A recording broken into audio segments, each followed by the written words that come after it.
right, so now we have our 4 walls together on our square Flair vase. And I'm going to show you a couple tips and tricks on how to smooth it all together, make sure your walls are fully combined, and making each wall smooth. So some of the tools I have here that you can use to help do that are some soft clay to fill in any little divots or places that need filling in, a fork to help run the walls together in any place that needs it. I've got a sponge and this unique tool here called a sponge on a stick.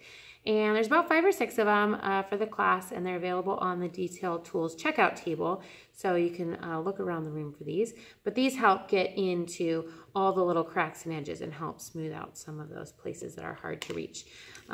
Additionally, of course, the wooden modeling tool and the fettling knife in case you need to trim anything up.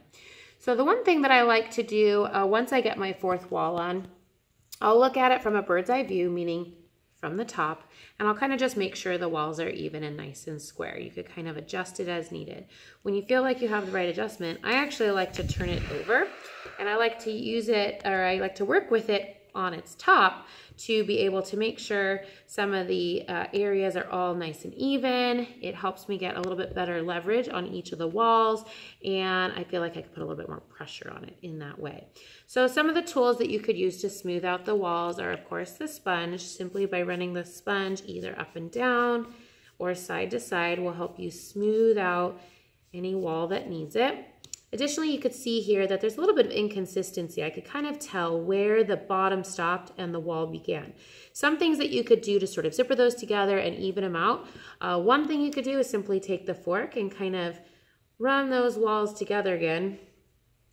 And of course, it looks kind of ugly for a minute, but once you kind of take a little bit of slip, and I like to go in kind of a circular motion to kind of help flatten those walls out, smooth it up, even using your modeling tool on its side will kind of help even out those walls. And then it's not as obvious where the base stops and the wall begins. So that's a really good way of kind of smoothing out so it's nice and flat all the way.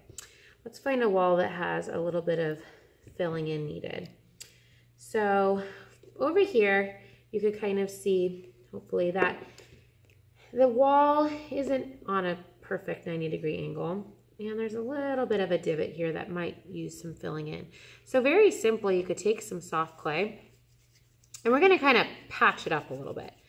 So just by taking some really soft clay, we can kind of lay a little bit on there, fill in that gap, make it nice and easy and nice and even, and then run it up and down.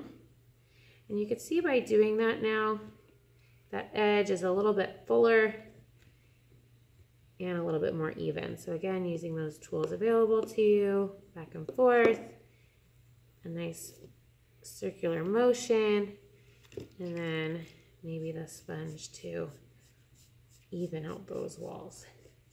Always a good option. I love using the sponge to make it nice and clean. So you can see that wall is looking pretty good.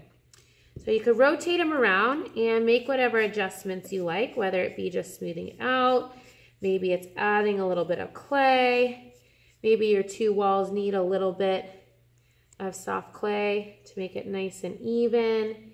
You could be the judge on what you need. If you have any areas where it's clear, maybe when you cut your beveled edge, you cut it a little bit too much, you might have a whole area that you need to kind of put a small little coil in to fill in the gap.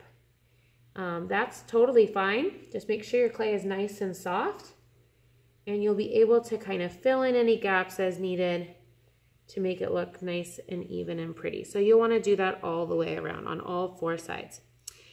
So additionally now, once you feel really good about each of your walls, I would pay close attention to each of the joints. There are going to be 4 of them, each corner where the walls are joining in. Here's where you could start to even them out. Maybe you want to focus on the angle of your walls. Maybe you like that they have that nice curve. Maybe you want them to have a little bit harsher of an angle. Anything works. It's just up to you and your creative eye of what you want to do with it ultimately. But you could run your finger back and forth to make the walls really even all the way around.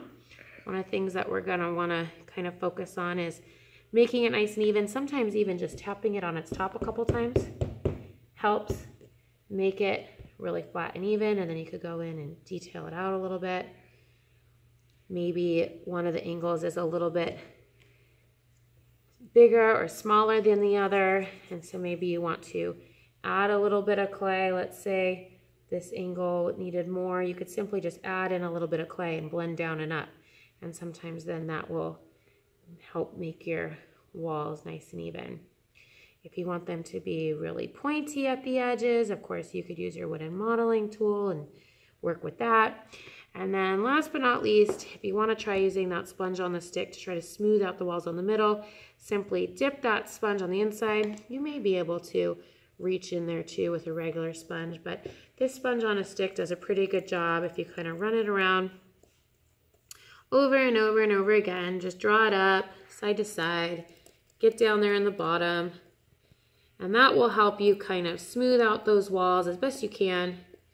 Also, the wooden modeling tool, of course, if you hold it in your hands like this, side to side, all the way up and down, will help you get nice even walls and a nice smooth inside. So this stage of the project is all about just finer details, getting all those walls together, starting to let it dry at a slow rate, let it get leather hard, because the next step is going to be modifying your piece.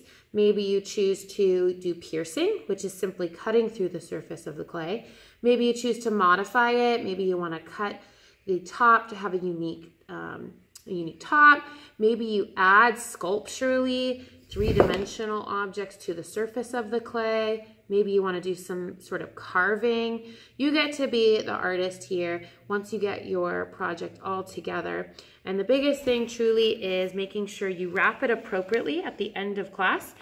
If you're still adding anything to it, you want to make sure to bag it all the way. Maybe even add a small wet paper towel next to it just to keep it soft enough to be able to accept clay. If you're only going to be doing carving or piercing, no wet paper towel needed, but definitely bag it each and every night. We want it to dry really slowly until you feel like it's all ready to go and ready to be put on the greenware shelf.